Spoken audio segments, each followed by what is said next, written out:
Okay, and welcome to the March membership meeting for the Carroll County Genealogical Society.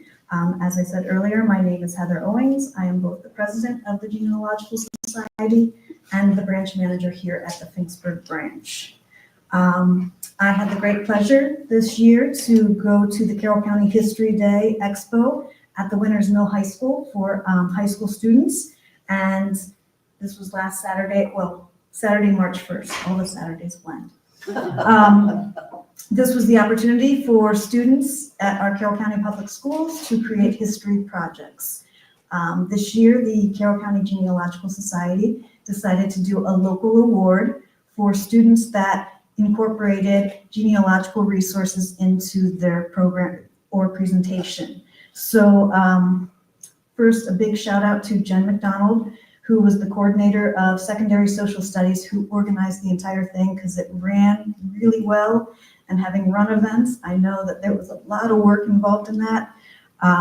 So as a genealogical society, we like to recognize and educate those who are using genealogical sources.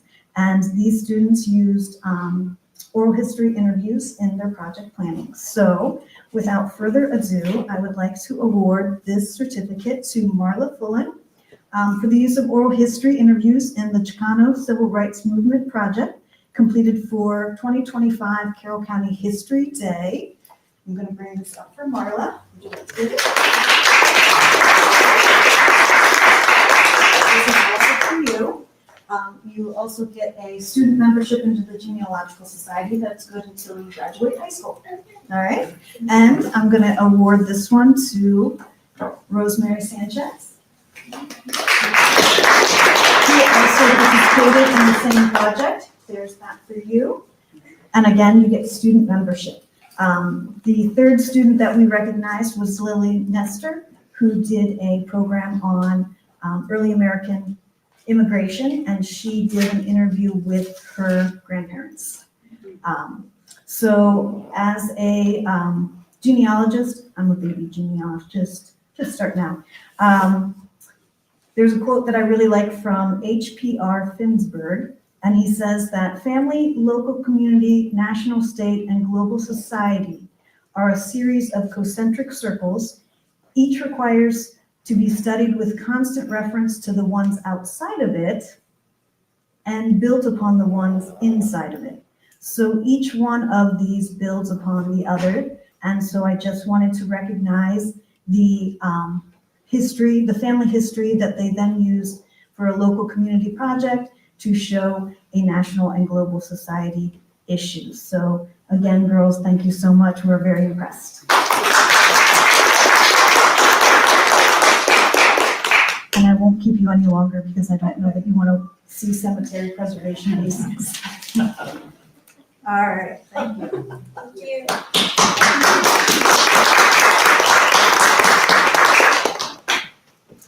All right, so now for whatever the program presentation that we're beginning is with Christiana Limniatis, okay? Because I was practicing it and then I thought, oh gosh, I'm gonna, pronounce it wrong. Who is our program and outreach manager at Preservation, Maryland.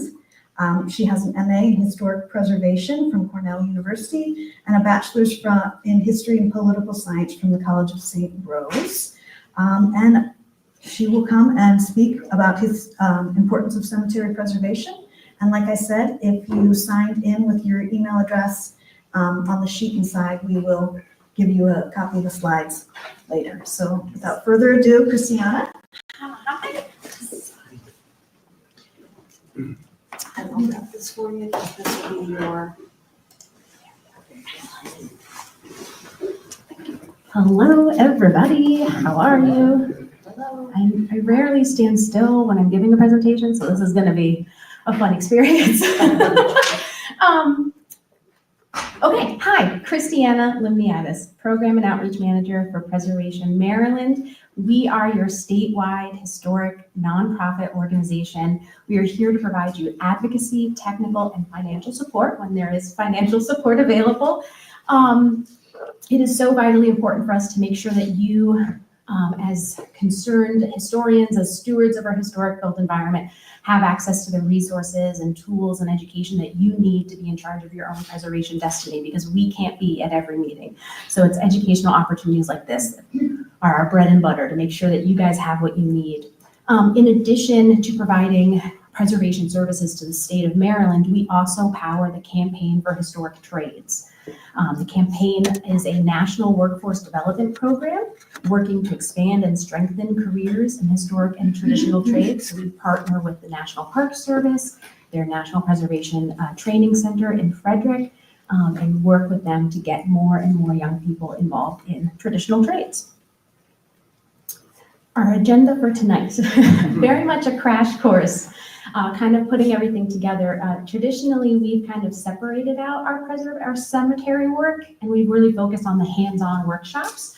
So with this is kind of a nice in the classroom setting where we can learn why we should preserve cemeteries, talk about some of the legal aspects and the planning and the research side of things, and then go over some of those cleaning basics.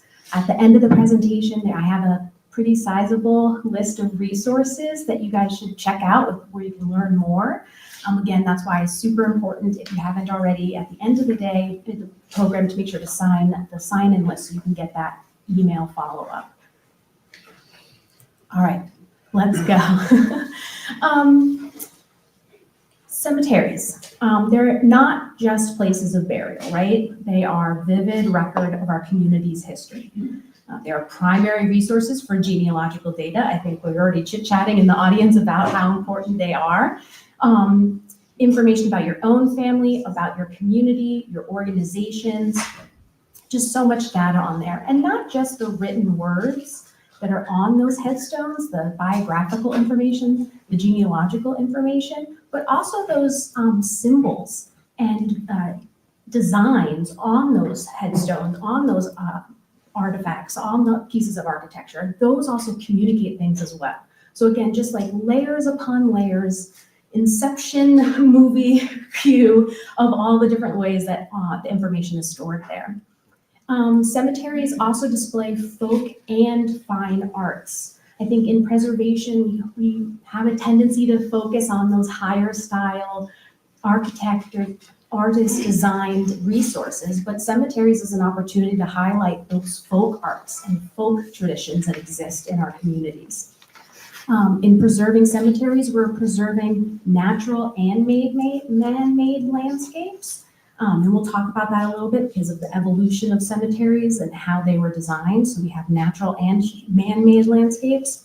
And then certainly there's that public health and safety aspect of it. We need to preserve them because these are the final resting places of humans. There are bodies in that ground.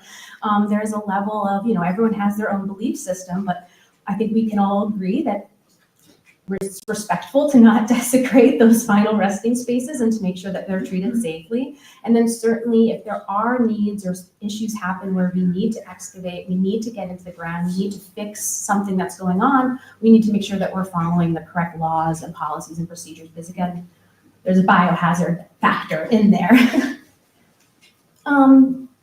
Before we get into some of the more history about cemeteries, just a brief discussion about typology. I think in general conversation, a lot of these words kind of get interchanged, and that's fine in just normal conversation.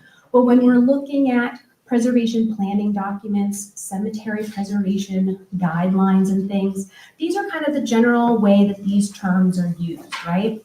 So we have cemeteries, that's the catch-all word. That's the area set aside to bury people, the general term. You can use that to describe any place where there are people buried. Graveyards typically is the term that's used. It still means the same thing as cemetery, but we typically find ourselves using that word when we're talking about older cemeteries, pre-1800 cemeteries. And these are typically either adjoined to a church, or they are municipal or community or organization-based, family-based. You have your family plot cemetery, your graveyard, you have your church graveyard. You'll have graveyards that are associated with different institutions. Back in the day, we had almshouses, we had orphanages, we had things of those natures, and so each of those institutions would have their own cemeteries.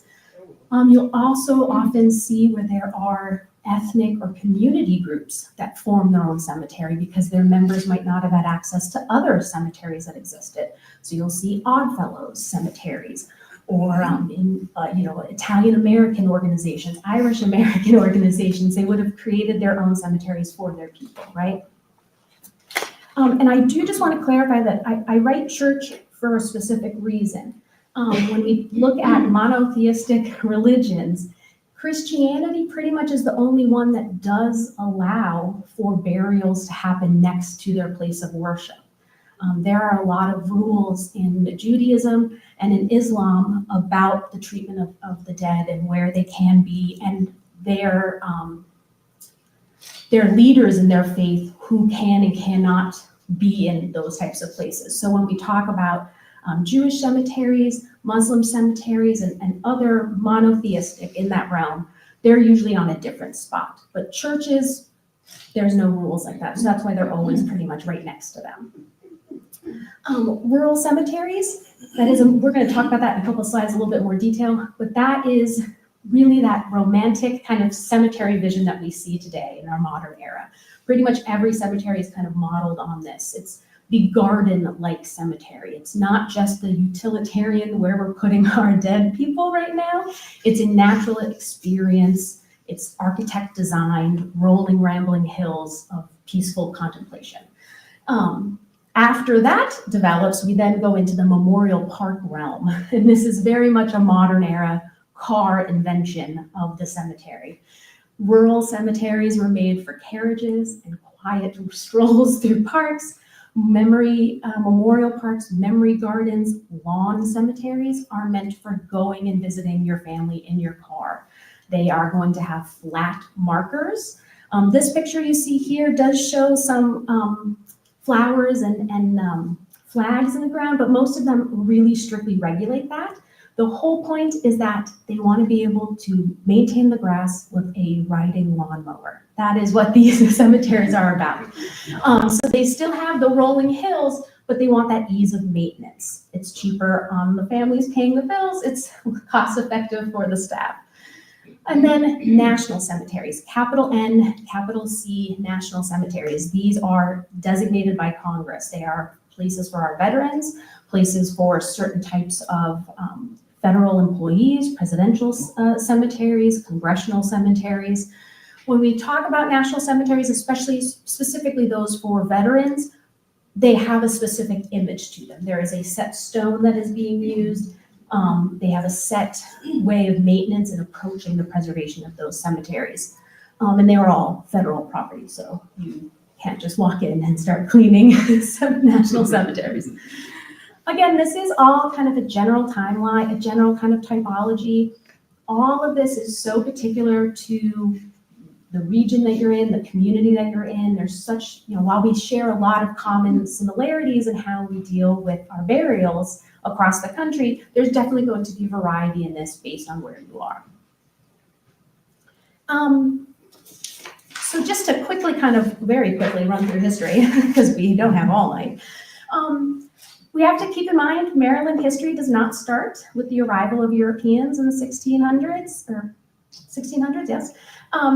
Maryland's history goes back hundreds of thousands of years. Indigenous communities throughout all of America had very different traditions around burial and death. Pre-contact Native Americans, prehistoric burial sites are usually unmarked, or at least they are unmarked to us now. They may have been marked in their time, but that is lost to us. We will never be able to check and verify that. And they may include one or hundreds of individuals. So here in Maryland, the Piscataway people, the indigenous community who did and still do reside here in the state, call Maryland home. Their principal village was Moen. I always say that wrong. I'm probably saying it wrong now. Along the Potomac River in Accokeek, it's now the Piscataway Park. You can see the park map on the bottom. And then the top here is the image of John Smith's map from, I think it's like a 1612 map or something like that. And right by the letter A, which is spelling Potomac, you can see the M for Moyen, saying where they are. And you can kind of see the similarity in the shape of the river bend and the shape of the river bend in the modern map. Kind of the same. So this is their principal village, right? It was their big city, their big central metropolitan area. And so in this location was also burial sites. This site was first excavated in 1930s, and it was found to be full of ossuary burials. That's where remains have been put into boxes or other types of containers, and those containers have been buried. It's believed and based on data and oral tradition is to be hundreds, if not thousands of years old as a burial site. In the 1970s, the tribe, under the leadership of Chief Turkey Tayak, which is the gentleman you see there in that photograph, worked with the federal government and supported the creation of the national park area with the agreement that they would be able to continue using that as their secret burial ground. That handshake agreement turned into a legal agreement eventually, and in 1979, interments restarted in the area, and that is when the chief was able to be in his final resting place under what is called the Tree of Life, which is a red cedar tree that is in that area. Shifting into the colonialization time period and the arrival of Europeans, cemeteries as we see them today really don't start happening until the 1830s. So when we're talking about obviously they buried their dead during this time period. We're talking about those graveyards. We're talking about small scale burials, primarily for your individual community, for your individual family, small scale. I'm gonna cough, excuse me.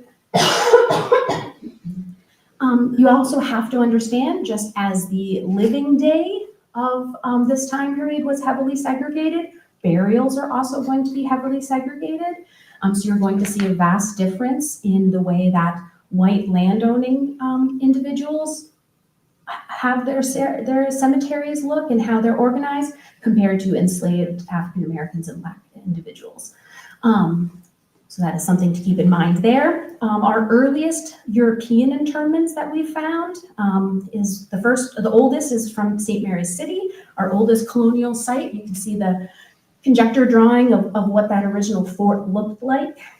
Just 2 years ago, they found the skeleton of a teenage boy, about a 400-year-old skeleton. So from the earliest time period of the settlement at St. Mary's. And he was found just about 30 feet outside of the original entrance to the fort. So they weren't going too far to bury people. And to my understanding of the notes, that's really the only remains they were able to find there. If that means he's the only one that was buried there, or maybe the others have been lost to time, that's unknown.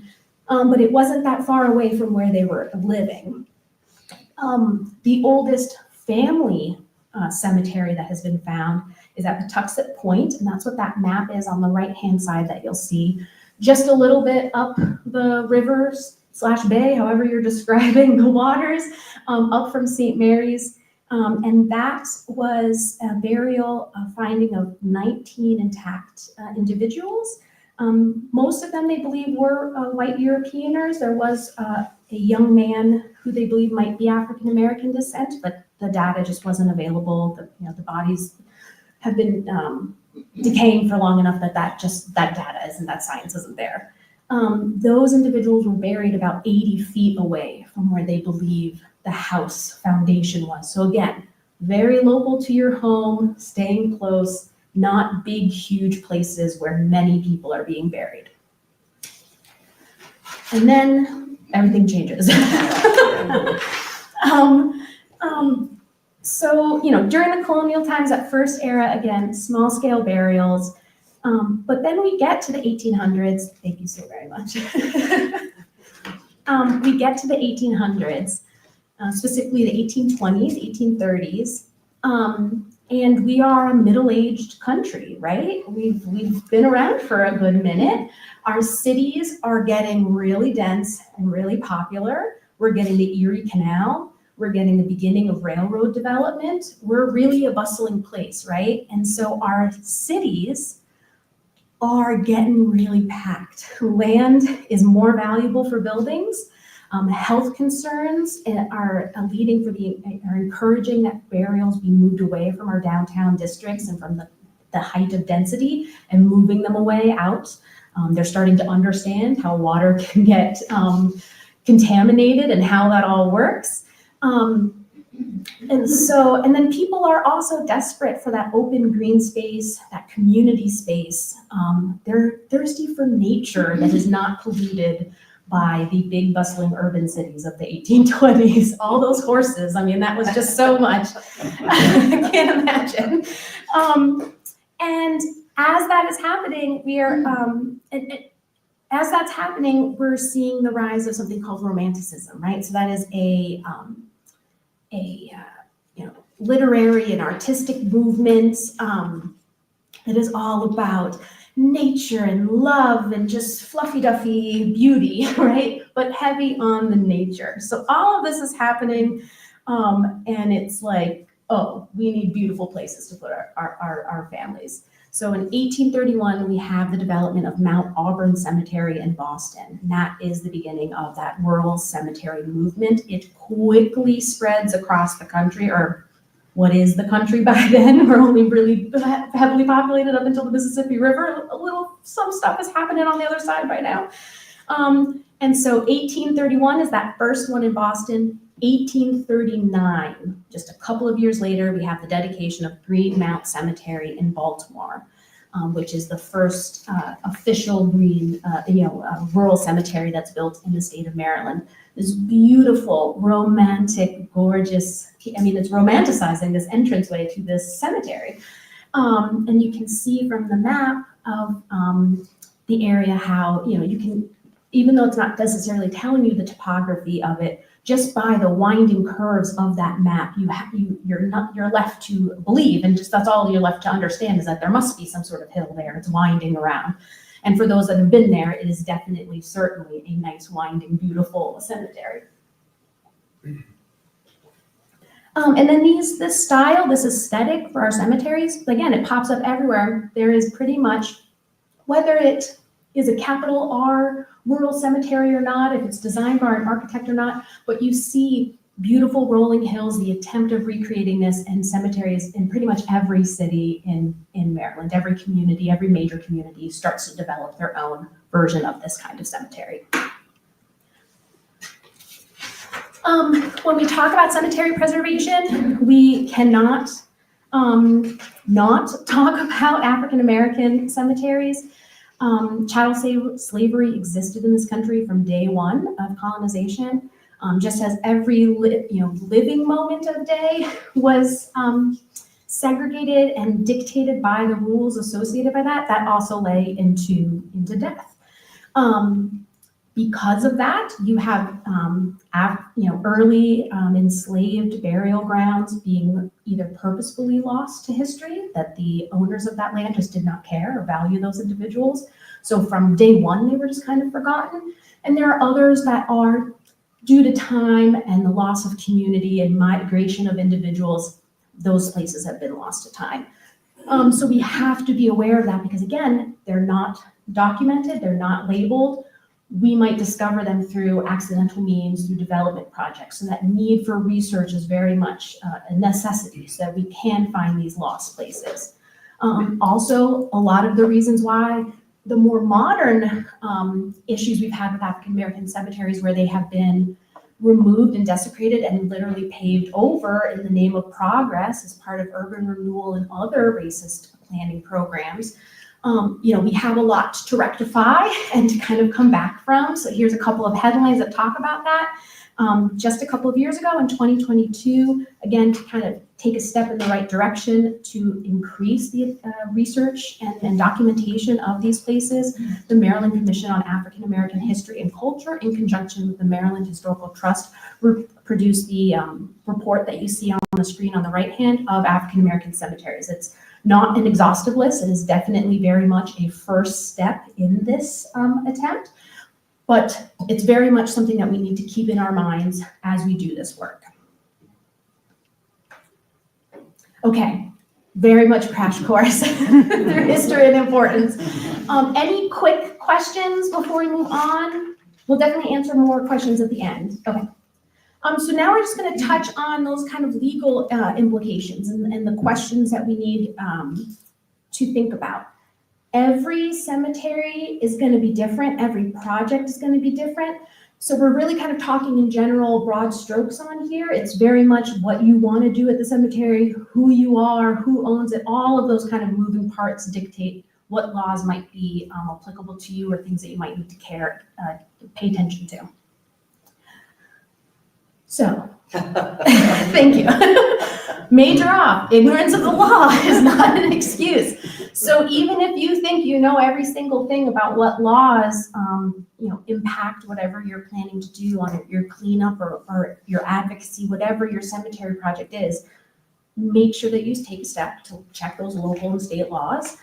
It is better to check before than to have to deal with the consequences afterwards. So definitely check that.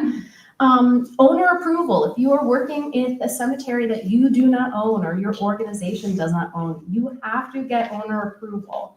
I know that a lot of people have problems where there is an absentee owner of a cemetery, or even cemeteries that might not even have legal owners on record, that it's been so many years since anyone has registered that cemetery, it's kind of lost to time. But for the safety of everyone involved, you have to have permission. God forbid something happens to you or other individuals, that has to be there. You can get arrested for trespassing. So please don't do that. Let's not get arrested. If you do own the property, awesome. If you're going to invite people onto your land to clean cemetery, to clean headstones, or do any sort of thing, you need to get waivers from those volunteers. Again, covers everyone's butts in the event that something horrible happens. And then again, if you are the owner of the cemetery, even if you're not the owner of the cemetery, if you are an organization that is the Friends of group, or you are regularly scheduling and holding these cemetery cleaning sessions, it might be something you consider about your own organization's insurance to make sure that you have the right coverage for that. I worked in an institution many moons ago where we owned a historic church that was gifted to us from the municipality. It was vacant. There was nothing they didn't know what to do with it, so we were trying to save it. It was our first kind of open house to let people check out this underused building, and someone tripped on the sidewalk outside. We thought that our insurance rider covered it, but technically it didn't. And so that was a huge financial burden for the organization to cover and deal with that. Don't do that to yourselves. Make sure you have the insurance coverage. That can be expensive. Certainly, you can get one-day add-on coverages for special events. Big organizations, we do that all the time. If we have a special fundraiser at a different site, we'll just call our insurance, get that LOI, add on that extra day. It's a couple bucks on your bill, but you have that $1 million coverage in case somebody gets hurt. All right, so these laws, what you're seeing on the screen here is, when you're doing your project, 99% of the time, we're dealing with the grass and above, right? We're just cleaning headstones, we're picking up dead trees, stuff like that. But depending on, there might be times where you have to do more serious work. There are sinking headstones, and you need to have someone come in and take care of that, because those are kinds of things that professionals should take care of beyond cleaning. Or there might be some other topographical issues with the site, and you might need to go below ground.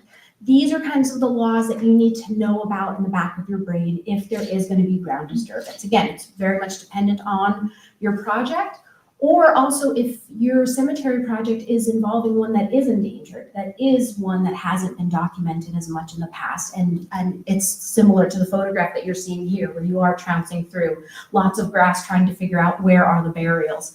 These are the laws that you'll need to pay attention to, the rules. They are all state level laws. At the end of the presentation in our resource list, there's the nice clean link that'll bring you to all of this information. But first and foremost, Maryland state law provides protection against disturbances of burial sites and human remains, and provides a basis for access. So if you are not the owner, but you are a descendant or a relative, or you have some sort of rightful claim to get into that, there is policy and procedure to help you through that to gain access.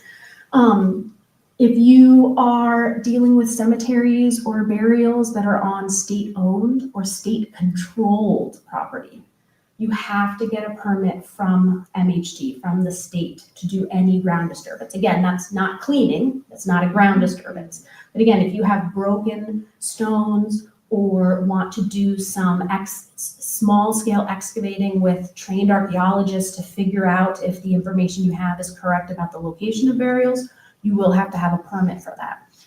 And then the big thing, passed just a couple of years ago, you are required to consult with MHT before altering grave markers, human remains, the environment surrounding the burial site. So those three things. That's a lot. And so that's why it's always good before you start your work to double check not only what the laws on the state and local level is, but to check in with MHT that whatever your plans are aren't against whatever the policies and procedures that are part of this law. There is the code reference for it. It's section 14121.1 in the Maryland Code. They have on Maryland Historical Trust, on the MHT's website, they have like a form that you can fill out, clear instructions of how to get in touch with them. So they try to make it as easy as possible.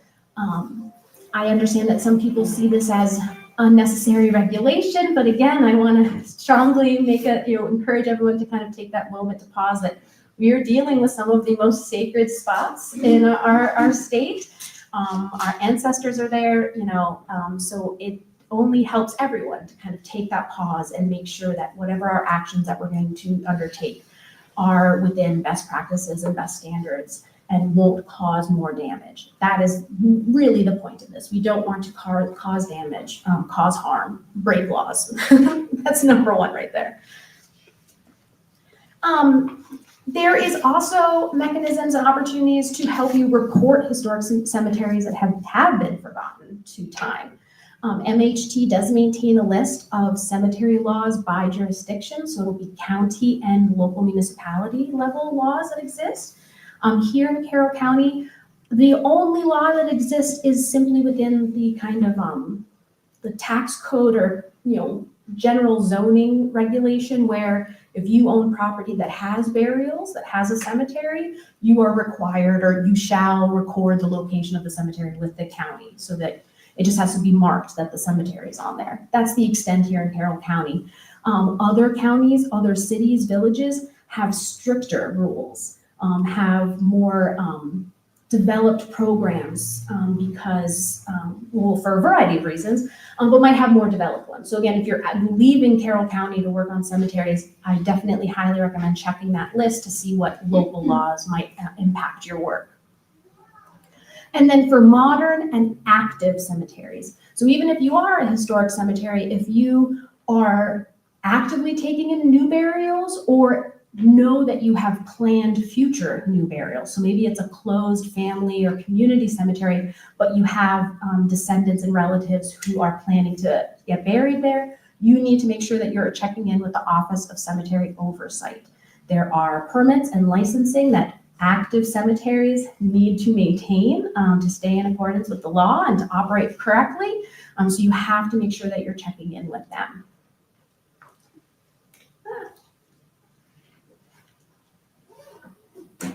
Okay. Again, very brief overview. Because again, most of the stuff that you guys are going to be doing in your cemeteries, the basic cleaning steps, are not getting to the realm that you need to get the law involved. You're not just, upping stones, you're not digging into graves.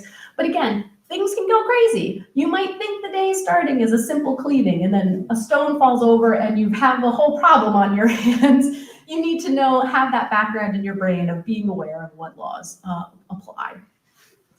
All right, so now we're going to go over kind of some of the basic maintenance and cleaning and kind of general process of how to look at this aspect.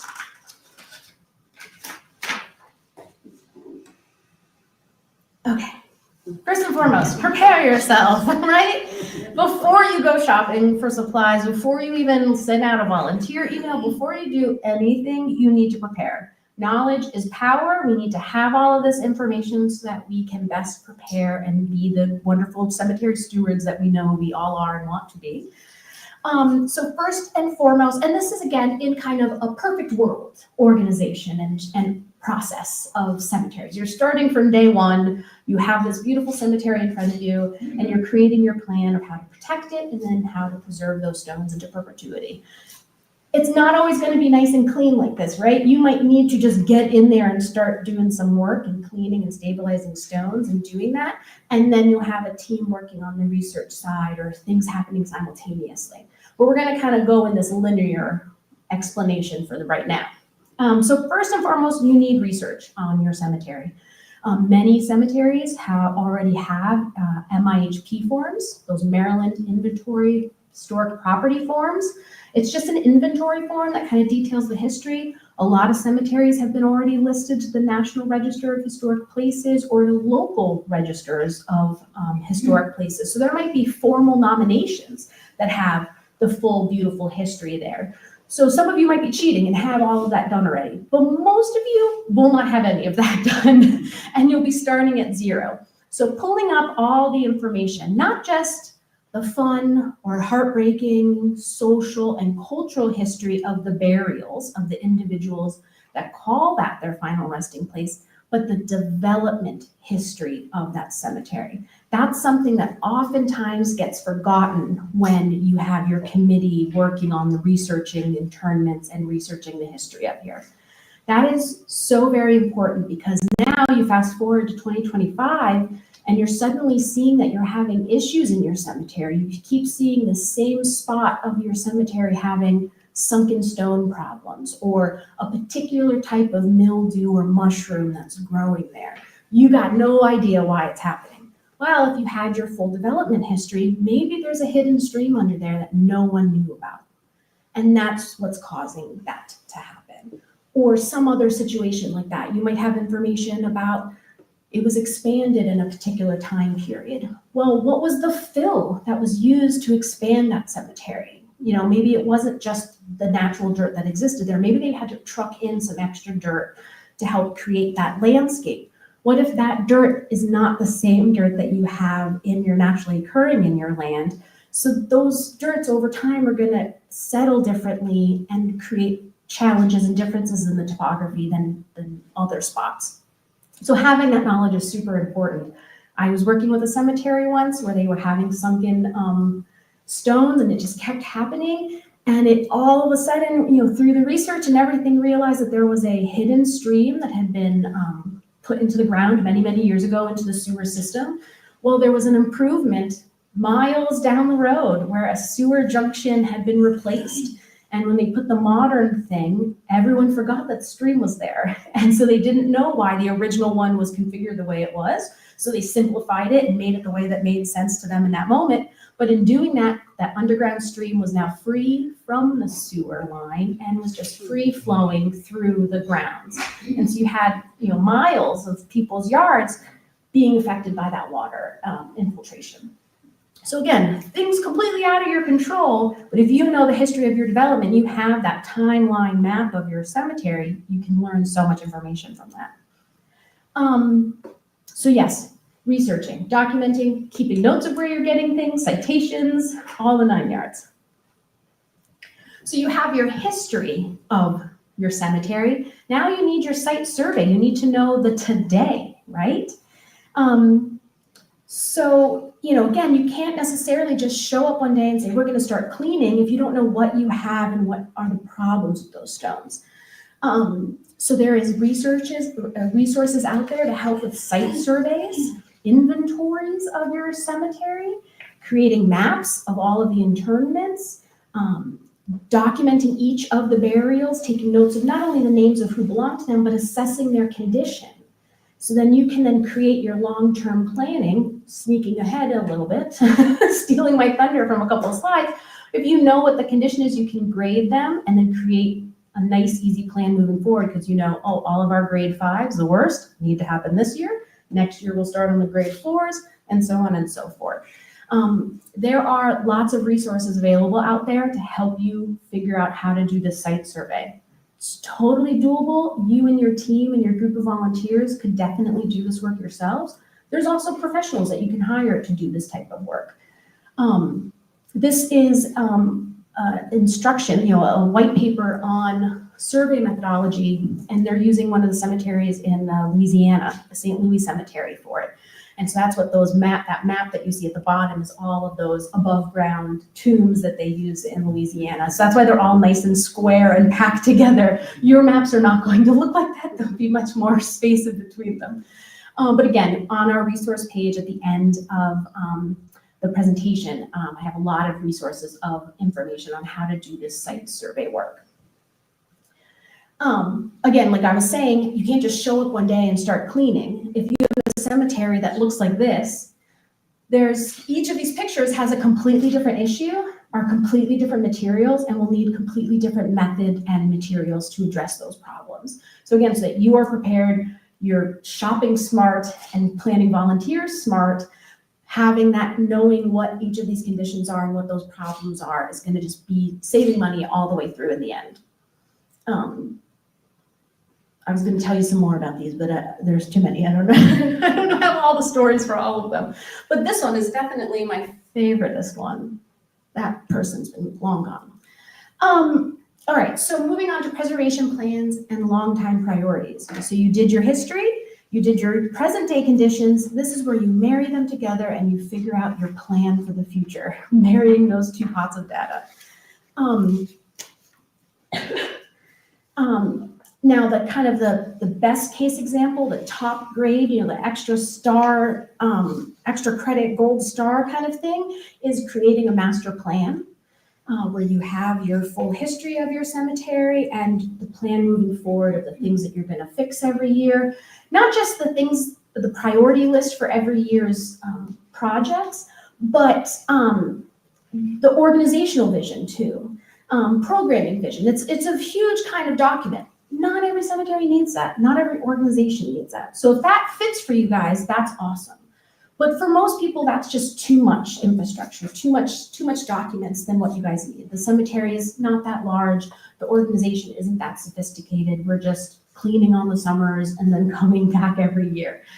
So instead of maybe a huge master plan, just creating those informal long-term planning documents so that no matter how the volunteer cycles work, people get busy, not everyone can work every year and be consistently there. So we need to make sure that we're writing down and keeping documentation of what we did last year, what we're going to do this year, but also wanting to come up with a priorities list, a philosophy. What are our goals with this? Because yeah, we can just go and keep cleaning stones, but what's our bigger plan? Are we going to take time to, landmark this structure? Are there stones that are so beyond repair that we might need to start having conversations about repairing or replacing those stones? So again, something to help kind of create that framework for how to make those determinations when they come up.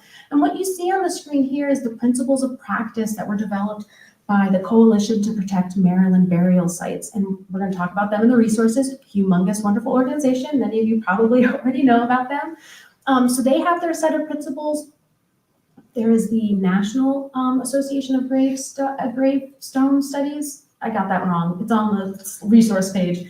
They also have kind of a policy, principles of philosophy of how they approach their cemetery work. So again, creating something for your organization so you're all on the same page about what we care about, what's important, how we're going to approach this work so that we can, that framework of making those decisions. There's a lot of people in the kitchen, right? A lot of cooks to talk to and work through problems. If you have this framework of this is what we all agreed to, it makes those decisions much easier down the line. And then lastly, I forgot that I added the slide. So for those of you that were with us last session where we talked about preservation basics, I talked about the approaches for the treatment of historic resources. So like in normal conversation, we kind of say, I bought a house, I'm preserving it, I'm rehabbing it, I'm restoring it, that's fine. But technically, preservation has created these 4 terms for the different ways that we treat historic properties. Mostly properties, but it applies to all types of resources. Why does this matter? It matters because when we do cemetery work, 99% of the time, we are dealing with the treatment of preservation or restoration. So preservation is where we are just freezing that cemetery in this moment of time, right? We're not making huge improvements. We're not making huge changes. We're cleaning and maintaining what's there, fixing it when it's been broken, but we're not putting brand new stones. We're stabilizing, we're preserving in its moment in time. Restoration is we're bringing that cemetery backwards. It's gonna look like when that stone was put into the ground. Think of those national cemeteries. Arlington, those bright white stones, all of them look like they just got put in the ground. They're using the treatment of restoration. 99% of us are using the treatment of preservation. So again, understanding that difference will help you then make your choices. Most of what you're doing is just that cleaning and maintenance. There is going to be times where you are going to have to apply that treatment of restoration when a tree has fallen, a storm has happened, that stone is cracked and it's gone.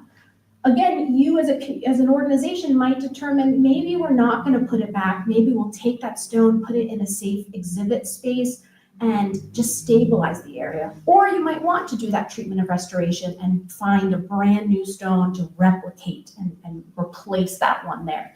That is up to you to make that decision, right? But it's just important to understand that there are these standards and guidelines, and there are lots of resources to help explain how to apply that to cemetery resources and architecture.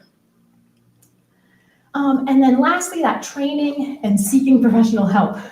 One of the resources that we'll talk about on those slides is the National Park Service, obviously, but the National Center for Preservation Technology and Training. I might have gotten the T's backwards, but it's NCPTT, and they have a landing page on their website about cemetery preservation, which is insanely chock full right now, as long as the website's still up, of amazing cemetery training videos, training documents.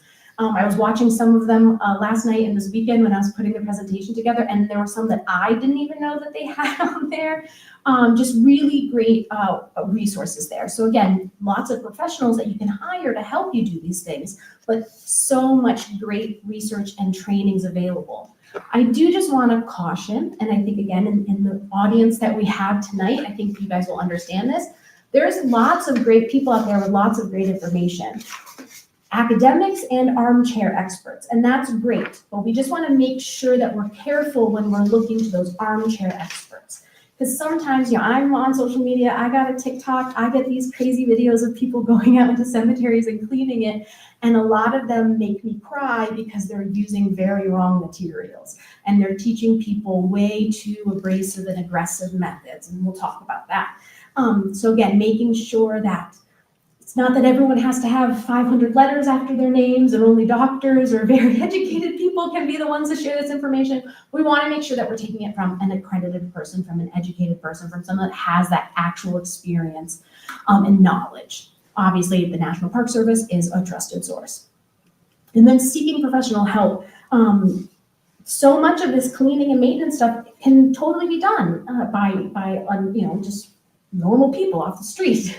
You can bring in masonry experts to help you do kind of the bigger, heavier stuff and still be fine on your own. But there is definitely projects and types of damage to cemetery architecture that you should not be doing yourself, that need to be done by experts, especially when it comes to those sinking stones, tilting stones. There's just too many factors and variables of why that could be falling, that it is just much better to bring in an experienced person with that to do that. So again, when watching these training opportunities, you get that better idea of, oh, this is the realm of what I know I'm capable of, and then outside that circle is where I gotta call a professional, right? Okay, and so then that kind of last set of questions that we want to talk about before you start cleaning is, again, cleaning is not always necessary. In some situations, it can actually cause more damage to the stone if it's already exhibiting issues like spalling, where the top layer of the stone is popping off. It could be pumicing, where you see this a lot with granite, where it's been either because of acid rain back in the day when we had acid rain. Talk to a Gen Z about acid rain, that would be hilarious.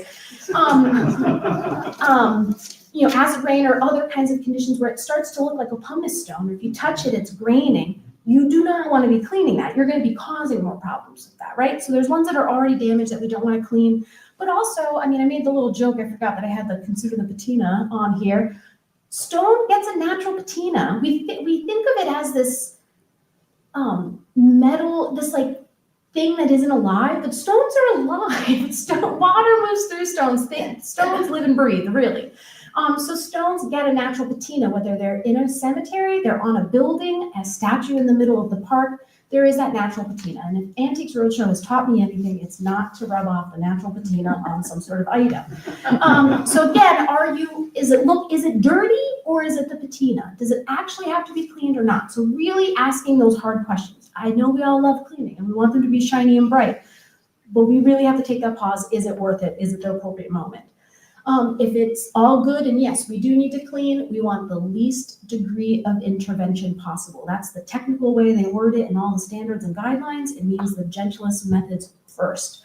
So that means you start with nothing but water first, and then you slowly build up if it's worse and it's not responding to those treatments. And then, even then, once you get to a certain point, you should not be the one to use those harsher methods. That's when a professional needs to come in and use those harsher methods. But those are, last result to use those things. Bleach. Never, ever, ever use bleach on masonry, for the love of God.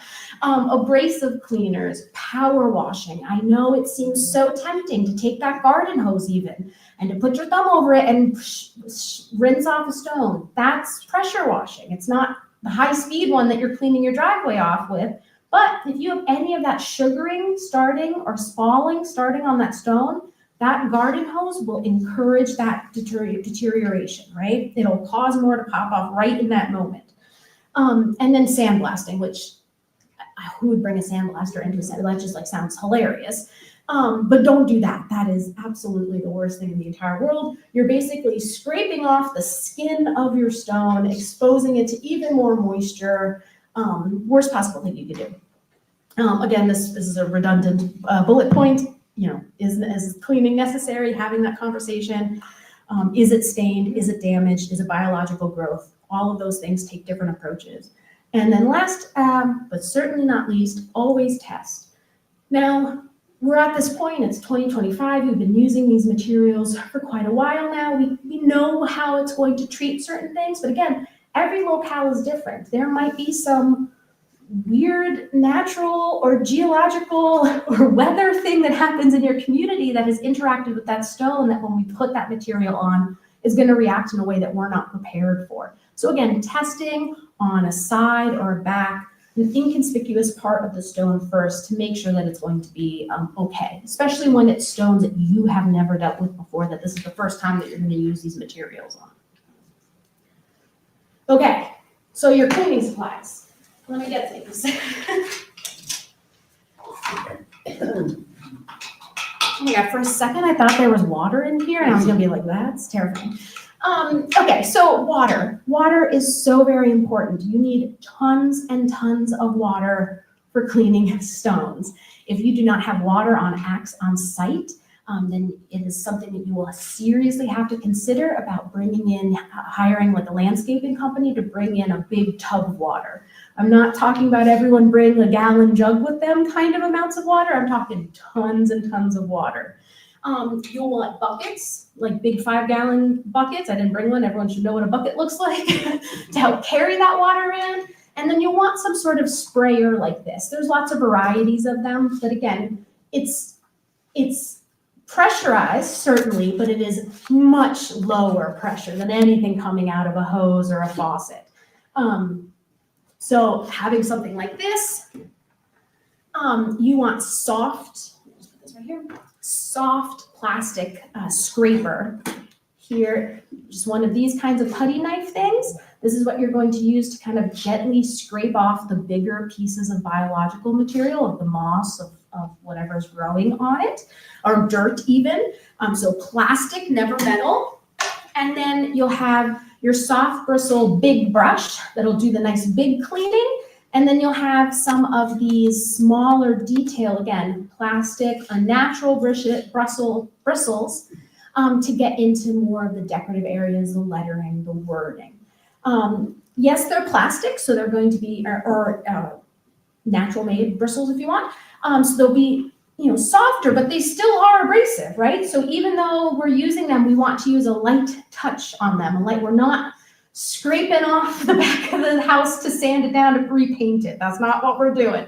We want to gently help the biological material to fall away and the dirt and grime to fall away. Next on the list is your non-ionic biodol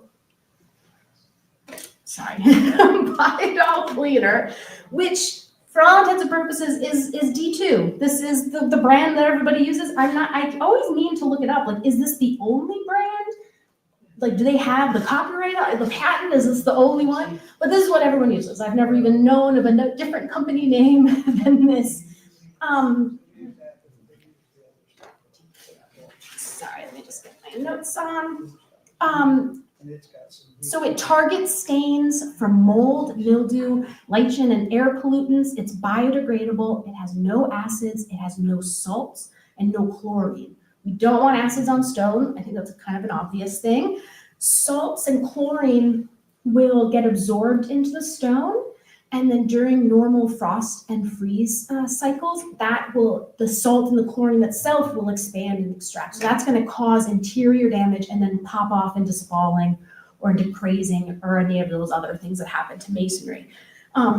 So this is our go-to, what we want to use. It's non-hazardous, pH neutral, all the good things. And then lastly is kind of other materials as needed. Again, you've done your site survey, right? So most of your stones are probably just normal dirty with mildew, moss, mud, whatever. But you might have had a situation. You might have had some unruly people come in and graffiti stuff and write on your stones. There might be staining. You might have stones that have stone and metal, and that metal is staining the stone. Things like that. So you might have other materials that help address those problems.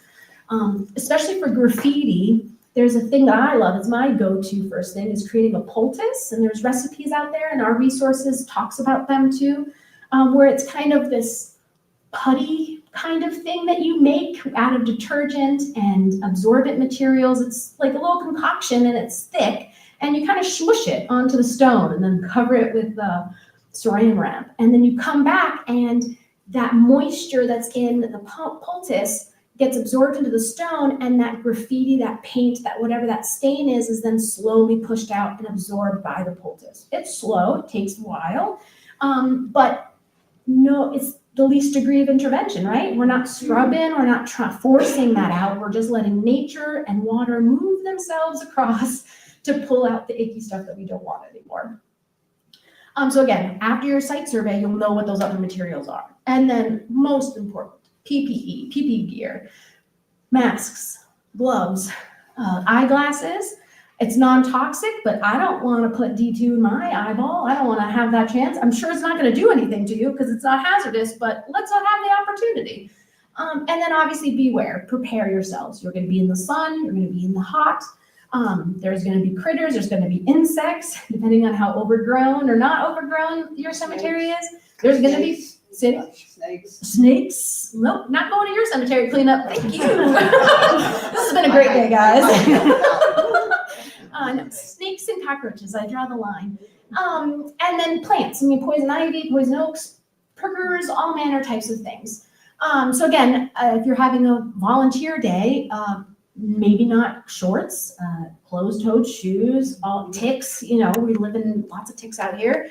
So making sure that you are dressed appropriately and ready for the adventure of cleaning.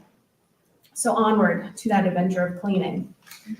And again, the resources that we're gonna go through in those last couple of slides, there are tons of videos that go through all of this.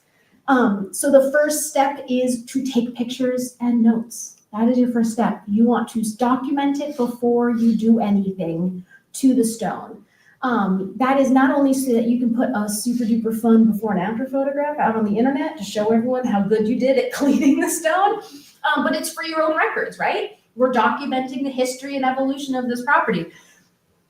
You know that you cleaned it this time period, here's the photographic evidence. If there is long-term damage or things happening in your cemetery, having that timeline of photographs every time you clean that stone will help you figure out, oh yeah, the ground level is slowly changing over time. So it's all just super helpful to have those before and after photos. So first and foremost, you wet the stone completely with your nice little pressure washer. Our volunteer in this has the super cool one that has like the arms. You have the bigger jug behind you, and it makes you feel like a cool scientist or something. I don't know. So you want to wet it completely, and then you're going to use your plastic scraper to get those bigger stuff off. We're not scraping the garage to get it ready for painting. We're gently helping those biological things get back to their home where they belong, not on my stone. You want to then rinse. And every time you do something, you're going to end it with rinsing it with water. Lots and lots and lots of water. If the scraper does it enough and your stone is to your liking and clean enough, great. Rinse it off and you're done, and you can skip down and spray your D2 on it. Some stones need some more work, right? So we're going to wet it all down again, scrub it with our big brush. If there's stuff stuck in lettering and details, use your smaller brush. Put that away. Again, spraying in between each of those rounds of scrubbing with water to clean off what you've freed. And then once that's done and you have your half cleaned, your brushed stone, you're again spray it with that water and then spray it with that D2. You're gonna let that sit for 10 to 15 minutes. Professionals can definitely, you can just spray it and leave it and leave it on the stone, that's perfectly fine. But most stones don't need that much on it. Those are gonna be really, really stained, really, really heavily, the really bad ones, really difficult to clean ones. But for most headstones, spray it on, leave it for 10, 15 minutes, and then wet it down and scrub it off again. Like I said, stones are living, breathing things. So it's absorbed that D2, and that D2 is going to keep working, and it's going to look great when it dries at the end of the day, but it's going to look even better next week when you come back, because it'll continue to kill all of that biological material. And that's it. It's such a simple, easy process, honestly. I think the most difficult thing is buying all of your supplies and figuring out how much D2 that you are going to need, and do that mathematical equation of, if you're spraying, this much on each of them and we have this many stones, that's going to be your biggest expense and problem, quite honestly. Before we go on to look over the resources, any questions about cleaning and this? Again, it's super straightforward and very simple. Like I said, it's most of this work you're going to do by yourselves, and you're not going to need professional help. Yeah. Is the D2 available at normal stores? Yeah, at normal stores, at any Home Depot, you should be able to find it. It's just a matter of whether or not they keep it in like their cleaning aisle section, or if it's with like masonry stuff, or in the garden, just where it is in the store. But no, it definitely can be. There are, cemetery preservation focused places that you can go and buy this too. So yeah, very easy to find. And it comes in like, I just pulled this because it was closed from our office, our supply closet, but they come in like 2 and 3 gallon jugs as well, not just the spray bottles. So you can be like much more economical and environmentally, having everybody have their own bottle is a lot of plastic. So maybe get the bigger jugs. Yeah. I have a black streak coming down my grandfather's tombstone. There's no metal on it. I don't know what it is. Is it like a solid black line? Like, Is there it's any- a straight line in the middle, right down the middle? is there a tree or something over it? No. Well, that's a crazy weird thing to happen. Obviously, this is why I'm taking photographs. It will help not seeing it in front of my face. But I mean, it has to be some sort of biological, and it has to be like I don't know. I have to see it in person. But again, D2 is going to work on all of those bio stains and algae type things. And if D2 doesn't get it, then that's your answer, that it's something else, that it's either staining from a material. I think there's a little filigree type thing. Oh, what? A little filigree figure. Oh, Maybe. so it's like Maybe it's coming from staining from that. Oh, that would make more. Maybe. Because I mean, if it's in a straight line, it's got to be something in that stone. It could be some sort of fault, Yeah, something in the middle. that. A lot of. Recent in the past 5 years or so. Oh, interesting. A lot of stones, before we kind of developed these best practices for how to maintain and repair, there's a lot of shenanigans that happened back in the day. One of those, and this is a method that's still sometimes used, but I think there's other methods that might be a little bit better. But I've seen definitely up in older cemeteries in New England. I'm from upstate New York originally, where they put back in the 70s like a metal rod, like a rebarb stick, into the middle of the stone and use that to reaffix it to its base. And that could be the rust, I don't know what color. If it's black, it's not necessarily rust, but like that could be another thing where you're seeing rust on a stone that does not make sense. It could be some hidden piece of metal they put into it to stabilize it many years ago. That's interesting. Shoot me an email with the picture. We'll see what happens. Yes. Our family cemeteries on the other side of Uniontown, but a lot of the graves they're 1700s and so forth, but I used a product, it's called Wet and Forget, and you just spray it on and you just walk away. And it's environmentally friendly, but we were buying it at Lowe's and you said you can't. They're not carrying it. They're not carrying it anymore. Other places are Interesting. Yeah, carrying you it. just spray it on Same thing. and some of them are, Yeah, as long as it's the same, quality. yeah, it's environmentally friendly, If but it's all of those things, we don't want the acid, we don't want all those chemicals. If it's the same, then it's golden. Then by all it's means. amazing, within like 2.5, 3 months, Awesome, clean. excellent. Yeah. Yeah, Wet they're and spraying Forget. on leaving. Yeah, I mean, you could certainly do the same with D2. It's just, sometimes that moss is really in there, or that Yeah, mildew is yeah. really in there. So like having that brush is a little bit better. But no, I mean, This especially was if, just a lot of stains and things like that, but excellent. it's pretty I remarkable. wonder why they don't have it anymore. Yeah. And you had a question, or someone over there had a hand? Oh, okay, sorry. We have a lot of very old gravestones in our graveyard. And some of our stones just fell over, but it did have metal in the bottom between the base and the top. Oh, And these are a couple of 100 years old, so you have to be very careful when you walk by a lot of these old graves because they will fall over on you yeah. in a heartbeat. I had one fall over and break over my leg. They didn't break the leg. Didn't break the leg, it just left some scars. That's terrifying. But, that one's one from the 1800s. Right. That one was. So- Yeah, I mean, you bring up another example of something else that, I've loved cemeteries my whole life. I just bought a new car, so you're not gonna see it in the parking lot, but my old car had the I Break for Graveyards bumper sticker on it. So like, we used to, when I was a child, we would go to the cemetery where Robert Frost is buried in Massachusetts. We lived by it. And that cemetery had so many crazy, different, weird, I mean, it was his stone was there, so that was cool. But one of them, it was this guy that like died on a boat. It was like a whole crazy story of this captain, whatever. But the stone had broke so many years ago, and what their early intervention was they created like a box out of iron, and they made like a splint or something, like a frame for it. But then that metal and rust accelerated the deterioration of the stone. So it was even, you could barely read the stone anymore, where if they had just not even reattached it, like it would have been better if it was just laying on the grass than what they made it even worse damage. So again, wanting to avoid that, we've learned so many lessons as it relates to that, so we're not gonna follow those again. But yeah, there's been a lot of bad things done to cemeteries and graves. When you're in the graveyard, you'll see the footstones. And a lot of times they're, in the old ones, they're falling over. Mhm. And you go and you put them back, you try to put them back in the exact same spot, but they're not always, but a lot of them are made out of marble Right, instead of granite or, or whatever. And over time, that natural process, they will break on you when you try to move them. exactly. Yeah.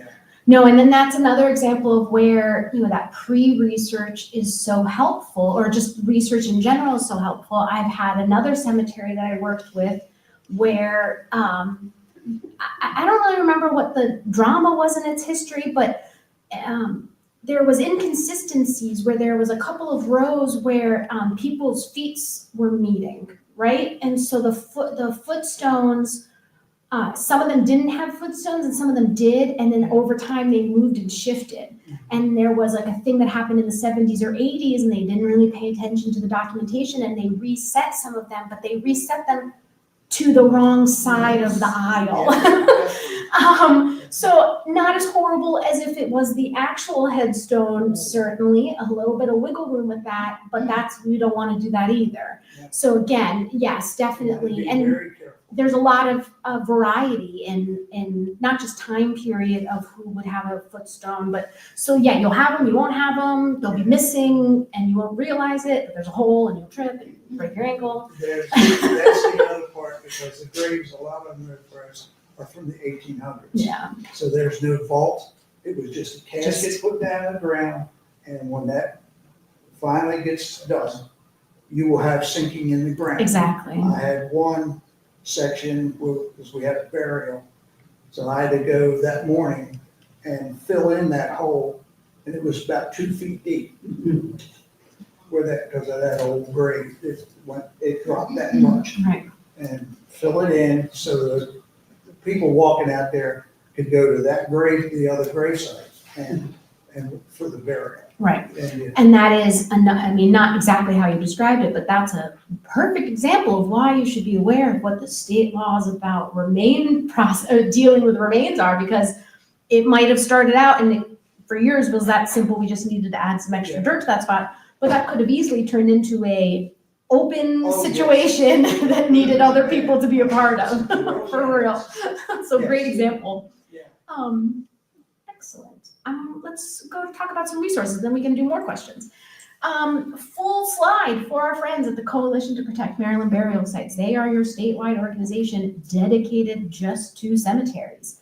We at Preservation Maryland are certainly available and ready to answer any and all questions about cemeteries, but here our friends, this is all they do. So they're definitely here. Wonderful resources. They also have a grant program. It'll be on a slide with the funding in a second. The biggest thing that I wanted to share with you guys is they have their guide, their coalition guide. And it just kind of goes through the same things that I did tonight, all of kind of those basic things and resources of how to access them. Lots of other things on their website too, resources. They have a newsletter. They just announced their upcoming conference. It's first Saturday in May or something like that. I signed up, so I'll see you guys there. I missed it last year, so I'm really excited. So our friends at CPMBS, not easy off the tongue, but it's in a good group. So Association of Gravestone Studies, this is the national organization for gravestones. This is the group that has the I Break for Graveyard bumper stickers. So I just checked their website the other day. They're still available because I got to buy one for this car.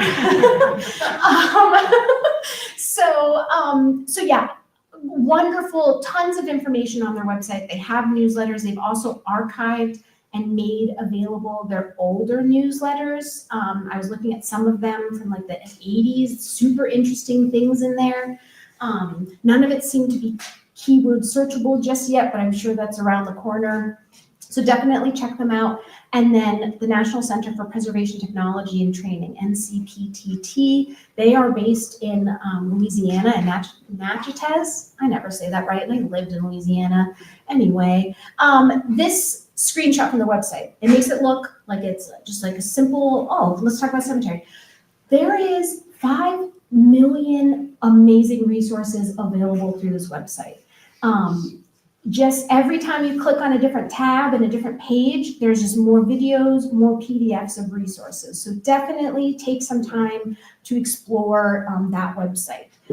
So the things we just talked about are those first 3, Coalition to Protect Maryland Burial Sites, Association for Gravestone Studies, and NCPTT. The next resource I want to talk about are the preservation briefs, National Park Service preservation briefs. National Park Service has written these preservation briefs. They're kind of like white papers. Each of them are different lengths depending on the topic, but they're on any number of preservation technology questions. How do you repair wood windows? How do you deal with tin roofs? How do you deal with energy efficiency of your historic property? All sorts of topics. Number 48 is about preserving grave markers in historic cemeteries. I'm sorry, I just realized that was blocking it. So the most significant and impactful for the work that you're doing is number 48, preserving grave markers in historic cemeteries. Again, basically everything we talked about tonight, but in much more detail on there. It's going to be very general though. I'm going to give you that warning because it's meant to apply to the entire nation, right? So it's going to be in generalities and broad strokes of how to do the treatments. It's not necessarily going to get very much in the weeds of mix this thing and spray it for this long and stuff like that, but it's an incredible resource. And then when you get into those preservation briefs, look at all the other topics. They might relate to the materials that you have in your cemetery. There's, I think, about 10 preservation briefs that talk about things about stone and masonry elements. One of those might apply to something that you're working on in there. You know, there's one about graffiti, there's one about, repairing masonry. There's a bunch of stuff like that.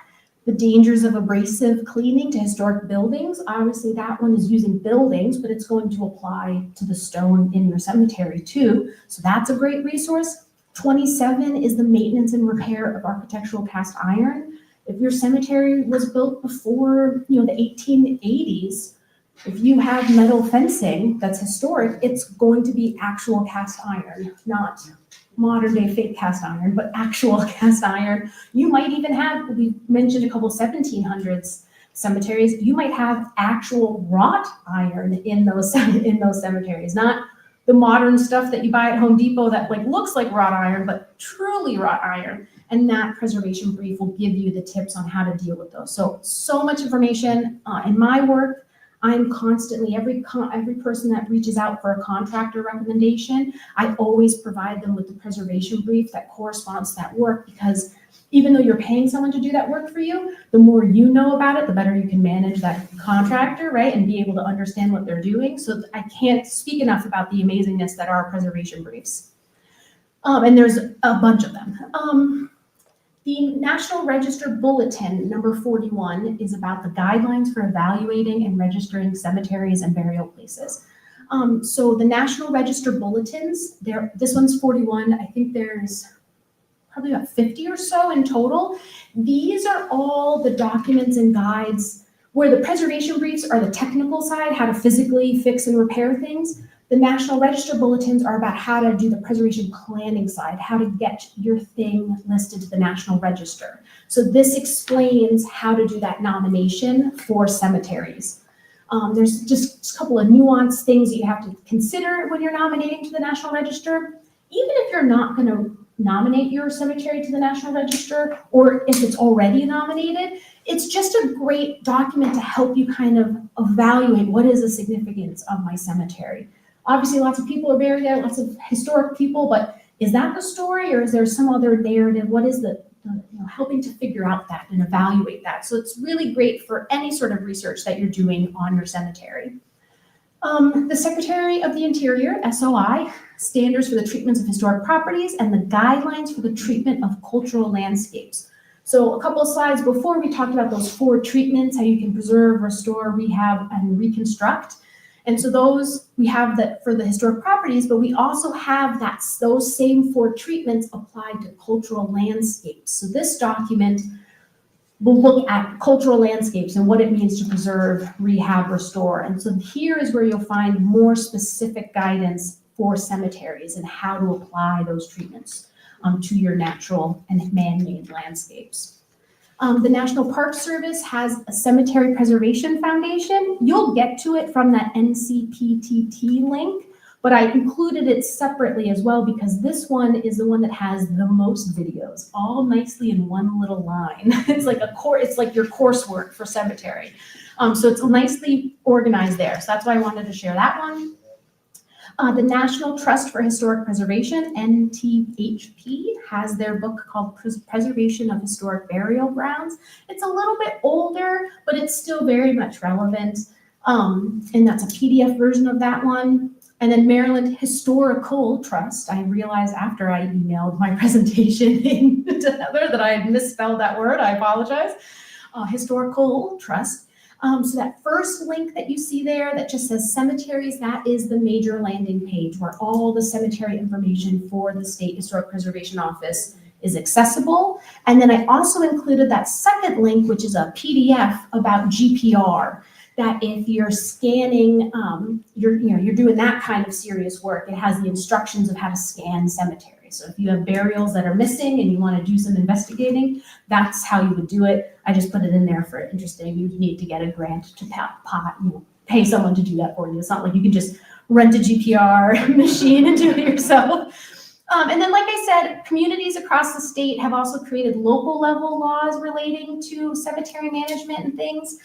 Carroll County doesn't, but Prince George's County's Cemetery Preservation Manual is really, really great, and I recommend it a lot to people.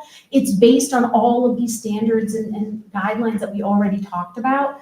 So it's not anything new, and it's totally things that you would apply to, but just something, another resource. And then money, most important. Obviously, we're living in a weird time, and there's lots of federal grants that exist. We don't know if they're going to stay that way. But here are and there's lots of little weird grants all over the place that you can look for money for cemetery work. But here's kind of our usual suspects. First and foremost, my money, Preservation Maryland's Heritage Fund grant. It's open right now. The deadline is next Friday, max award of $10,000. You can find out information on our website. And if you're awarded and complete your project, then I come and do a goofy big check photo with you like I am in front of that airplane. So please, let's do that. The Coalition to Protect Maryland Burial Sites has a grant program with the Trader Foundation. They provide money through that program for cemetery work.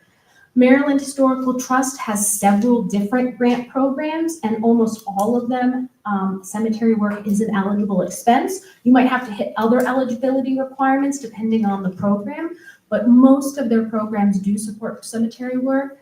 The DAR has a preservation grant. I don't feel like it gets used as much as it could be, so I always like to talk about it, and they specifically mention cemeteries in the eligibility requirements. And then the Historic Preservation Fund on the federal level. There are many different grant programs that come out of the Historic Preservation Fund, like Save America's Treasures, the Underrepresented Grants, the African American Heritage Grants. So there's a bunch of different programs through there that, depending on your site, depending on your project, you might be eligible there as well. And with that, all that information. Thank you so very much, everybody.